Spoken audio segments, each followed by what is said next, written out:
Hello မင်္ဂလာပါ။ဘောလကေနီလေးကေ hello ကေကိုရတယ်နော်။အောင်ဆုံးလာစာကိုရတယ်။ US မှာ licensing ရ electrician တယောက်ဖြစ်ဖို့ဆိုရင်ပထမဦးဆုံးကျောင်းတက်ရမှာဖြစ်ပါတယ်။ကျောင်းကတော့ trade school လို့ခေါ်ပါတယ်။ဒီ US ဘယ်ပြည်နယ်မှာမဆို trade school ရှိပါတယ်။ trade school ကနေမှ electrical line ကိုတက်ပြီးတော့လက်မှတ်ယူရမှာဖြစ်ပါတယ်။ဒုတိယအနေနဲ့ကတော့ဒီကျောင်းလက်မှတ်ရလို့ရှိရင်ကိုကဒီ electrical ဆောက်လုပ်ရေးကုမ္ပဏီတွေမှာအလုပ်ရှောက်မှာဖြစ်ပါတယ်။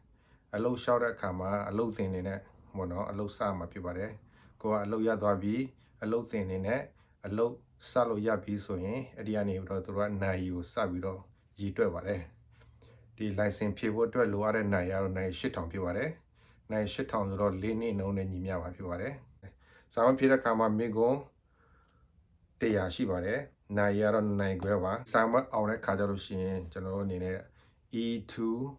electrical journeyman license ကိုရရှိမှာဖြစ်ပါတယ်။ကိုယ်နဲ့လုပ်ငန်းလုပ်ချင်နောက်ထပ် E1 လို့ခေါ်တဲ့ master electrician license ကိုဖြည့်ရမှာဖြစ်ပါတယ်။အဲ့ဒီ master electrician ဖြည့်ဖို့အတွက်ဆိုရင်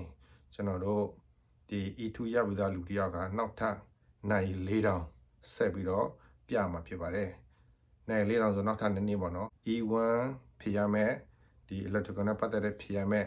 မိကုန်းတွေထဲမှာအများအပြားတွက်ချက်ရတာတွေများတာဖြစ်ပါတယ်။အရင်ပထမဆုံး E2 ပုံစံမျိုးနဲ့တော့ကွာခြားပါတယ်ပို့ပြီးတော့တွေ့ရတယ်နည်းနည်းပို့တော့ခက်လာပါတယ်ပြီးတော့ business နဲ့ပတ်သက်ပြီးတော့စာမွေးဖြေရမှာဖြစ်ပါတယ်အဲ့ဒီ business class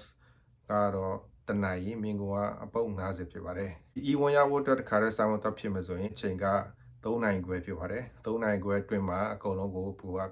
session တစ်ခုလုံးကိုဖြေရမှာဖြစ်ပါတယ်ဟို US မှာရောက်လာပြီးတော့ electrician တယောက်ဖြစ်ချင်တယ်ဘယ်ကနေစရမလဲဆိုတာကိုမသိတဲ့သူတွေကျွန်တော်ကိုဆက်သွယ်မေးမြန်းနိုင်ပါတယ်တချို့ပြည်နယ်တွေမှာနည်းနည်းကွာခြားတာတော့ရှိရင်ရှိမှာပါဒါပေမဲ့အများအပြားတော့အကုန်လုံးဟိုတူတူလောက်ပဲကြပါတယ် license ကပေးထားတယ်ဒါပေမဲ့ဟိုက expire date ရှိတယ်တစ်နှစ်တစ်ခါကျွန်တော် renew လုပ်ရတယ်ကျွန်တော်တို့ပြည်နယ်မှာဆိုရင်တစ်နှစ်တစ်ခါပြန်ပြီးတော့ continuous education ဆိုပြီးတော့ကျွန်တော်တို့ကကျောင်းပြန်တက်ရပါတယ် license အတွက်